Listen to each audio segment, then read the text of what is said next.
So ayun na nga mga master, isang magandang araw sa inyong lahat. Tara samahan nyo ako, magpo-post at magbebenta na naman tayo ng ating mga motor parts.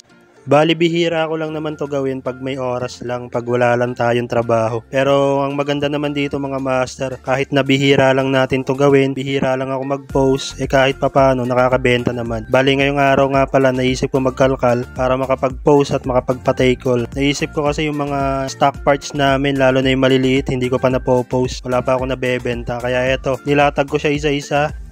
Ayan siya. Bale, ito lahat ng mga master, puro Yamaha to. Tapos ito naman mga master, Honda, Suzuki, Kawasaki. Ayan, lahat yan mga master, stock parts. Tapos ito yung iba naming item. Ito halo-halo na siya mga master. Kung mapapansin nyo, konti na lang din to. Kasi yung karamihan nabenta na rin. Bale, ito yung iba, yung naipasok ko sa loob.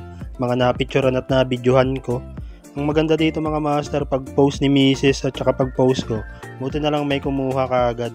Pero yung naipost lang namin, ito siya mga master, yung mga pangkotse tsaka yung mga stock parts na pang motor, yung Yamaha, Suzuki, Honda, tsaka Kawasaki. Bale, ito binabalot na siya ni Mrs.